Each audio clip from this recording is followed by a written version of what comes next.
माननीय आमदार महोदय, माझा एक प्रश्न आहे तुम्हाला की आता इथं काही जे होतकरी आणि गरीब विद्यार्थ्याकरता आपण हे सुरू केलेलं आहे.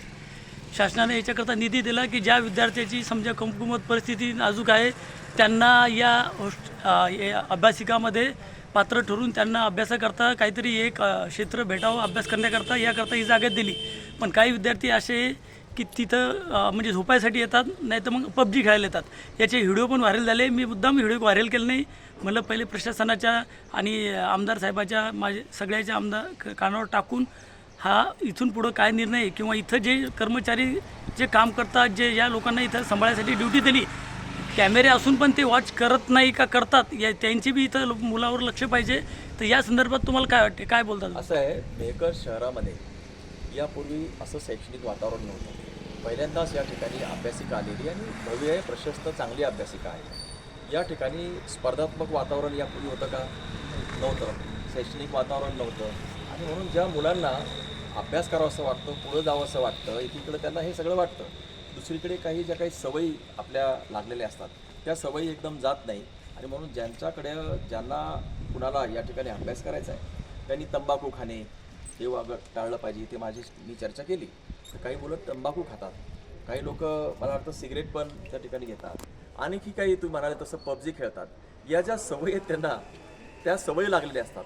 आणि अशा सवयी घेऊन जर इथं अभ्यास केला तर अभ्यास काही होणार नाही. तुमचं जे यश आहे, जे ध्येय आहे, उद्दिष्ट आहे ते प्राप्त होणार नाही. आणि म्हणूनच आता उद्यापासून या ठिकाणी बोर्ड लागेल की जे कोणी तंबाखू खातील किंवा सिगरेट पितील किंवा आणखी कुठले व्यसनं घेतील, पबजी वगैरे खेळायचं असेल आणि असं आढळलं, असं काही करताना जर आढळलं तर त्याचा प्रवेश तात्काळ म्हणजे कोणतीही पूर्वसूचना न देता हे सगळं आढळलं की त्याची फक्त नोंद होईल आणि त्याला त्या ठिकाणी म्हणजे काढून देण्यात येईल. दुसरं, या ज्या सवयी आहेत या सवयी हळूहळू जातील ना.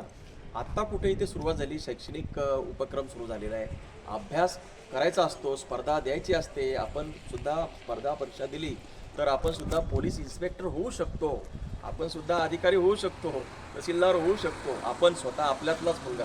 ही भावना त्याच्यामध्ये कन्व्हिन्स व्हायला वेळ लागतो.